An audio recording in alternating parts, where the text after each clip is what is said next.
SNS 속 다양하고 재미있는 이슈를 살펴보는 코너. 오늘도 SNS 속 우리 지역 화제의 인물과 이슈가 된 소식들을 살펴봤습니다. SNS 이슈톡, 오늘도 오승훈 기자와 함께합니다. 안녕하세요. 네, 안녕하세요. 네, 오늘도 재미있는 소식 들고 오셨다고요? 네, 맞습니다. 오늘은 115년 역사를 가진 충북도청의 화려한 모습 변신부터 대통령도 선택한 보은 사과고추장 소식까지 다양하고 재미있는 소식을 가져왔는데요.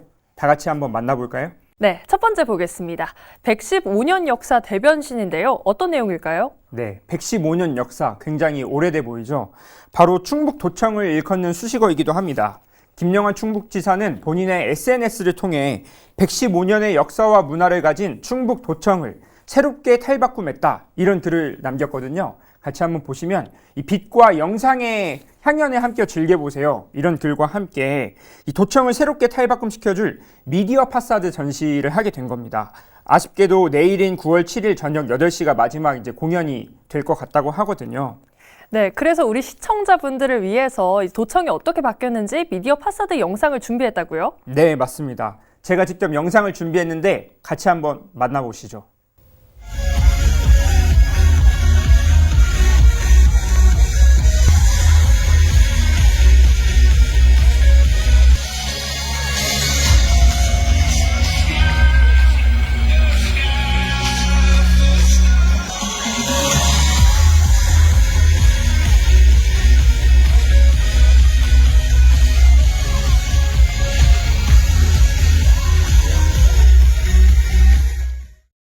네, 지금 영상을 보고 왔는데 영상으로 저렇게 보니까 정말 색다른 분위기인 것 같은데요. 혹시 가보셨나요? 네, 사실 저도 직접 가보진 못했지만 내일이 마지막 공연이라고 하니까 한 번쯤은 가보면 좋지 않을까, 이런 생각이 듭니다. 네, 알겠습니다. 다음으로 넘어가 보겠습니다. 다음은 도심 속 고층 빌딩인데요. 생각해보면 우리 청주에는 이제 고층 빌딩이 아직까지는 쉽게 눈에 띄지 않는데 새로운 건물이 들어서나요? 네, 맞습니다. 이범석 청주시장이 본인의 SNS에 올린 글입니다. 이 청주 원도심의 새로운 도약을 위해서 건축물 높이 제한을 완화시키고 거주 환경을 개선한다고 하는데요. 한번 SNS 글을 한번 볼까요? 이렇게 원도심의 새로운 도약을 견인하고자 건축물 높이 제한을 없애서 굉장히 높은 건물을 지을 수 있게 만든다고 합니다. 이어서 남문 일대의 도로와 공원을 확충시키고 그리고 정주 여건 개선에 나서겠다, 이런 글을 남겼거든요. 즉, 이 충북도청과 청주시청, 이 사이 임시청사가 있는 곳에 성안길 일대를 말하는 겁니다. 청주에는 사실 명암타워 외에는 이렇다 할 눈에 띄는 랜드마크형 건물이 없었는데요. 이제는 원도심 속에 이 건축물 높이 제한이 사라지게 되면 청주의 새로운 랜드마크가 될 건물이 제대로 된 게 들어서지 않을까, 이런 기대가 상당히 모아지고 있습니다.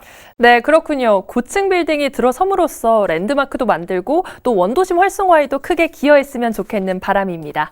다음 소식으로 넘어가 보겠습니다. 다음은 오늘도 청렴합니다인데요. 청렴하면 보통 국회의원, 우리 지역 사람들을 대표하는 말인데 어떤 내용일까요? 네, 새로 충북도 정무부지사로 취임한 김수민 부지사의 소식입니다. 이 김수민 부지사가 본인의 SNS에 올린 글이 있는데요. 김 부지사는 지난 2일 신임 부지사로 정식 취임하면서 글을 한번 올렸는데 같이 한번 보시죠. 네, 김 부지사는 본인 SNS를 통해서 이 충북도 간부 공무원들이 나부터 청렴 당당하게 청렴 플레이 캠페인을 이어가자, 이런 글과 함께 이 밑에 보시면 충북의 날씨는 오늘도 청렴합니다, 이런 글을 올렸거든요. 네. 사실 이 김 부지사 20대 국회의원을 비례대표로 보내기도 했고요. 지난 22대 총선에서 낙선의 고배를 마신 뒤에 국민의힘 청주청원 단협위원장을 맡아왔는데요. 이번에 김영환 충북지사의 부름을 받았습니다. 그래서 최초의 30대 여성 부지사라는 타이틀과 함께 충북도의 고위 간부 직원이 됐습니다. 네, 그렇군요. 어떻게 보면 이제 최초의 30대 여성 정무부지사라는 타이틀이 어깨가 꽤 무거울 것 같은데요. 도정 발전에 더 힘써 주셨으면 좋겠습니다. 네. 다음으로 넘어가 보겠습니다. 다음 소식은 대통령도 사과 고추장입니다. 우리 대통령이 사과 고추장을 좋아할까요? 네, 이 글은 국민의힘 박덕흠 의원이 SNS에 올린 글을 제가 발췌해서 가져와 봤습니다. 이 박덕흠 의원은 추석 명절을 맞아 윤석열 대통령이 국가와 사회를 위해 헌신한 분들께 선물을 준비했는데 거기에 바로 보은군 사과고추장이 포함됐다, 이렇게 자랑하는 글을 올렸거든요. 한번 글을 한번 보시면 이번 대통령 선물로 선정된 것은 우리 지역 특산물들의 우수성을 전국에 알리는 기회가 될 것이다. 이러면서 이렇게 사과와 고추장 이모티콘까지 써서 이렇게 하트까지 올렸는데요. 네. 어떤가요? 굉장히 맛있을 것 같기도 하고, 이 사과랑 고추장이 함께 있다는 게 뭐 새콤할 것 같기도 하고 매콤할 것 같기도 한데, 한번 구하게 된다면 같이 두 개 나눠보시죠. 네, 아주 좋을 것 같습니다. 보시면 선물꾸러미 가운데 이렇게 사과 고추장이 자리 잡고 있는 모습인데 박덕흠 의원이 하도 자랑을 해서 저도 한번 구하면 찍어 먹어보고 싶습니다. 네, 알겠습니다. 그러면 다음 소식으로 넘어가 보겠습니다.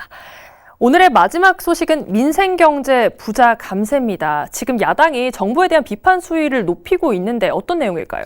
네, 맞습니다. 더불어민주당 청주청원 송재봉 의원이 SNS에 올린 글입니다. 이 송 의원은 정부와 여당이 이 민생경제를 무시하고 또 부자 감세에 혈안이 되어 있다. 이러면서 정부 정책에 대해서 비판하는 글을 올렸습니다. SNS에 그런 글과 함께 영상을 올리기도 했는데요. 특히 이 송 의원은 소상공인과 자영업자들에 대한 지원이 부족해서 이들에 대한 회생이 대책이 시급하다. 이런 글을 남겼는데 직접 한번 영상으로 한번 만나보시죠. 벼랑 끝에 위기에 내몰린 소상공인, 자영업자 회생 대책이 시급합니다. 그러나 국정을 책임지는 정부 여당은 민생경제 회복을 위해 하고 싶은 일도 하고자 하는 의지도 없는 것 같습니다.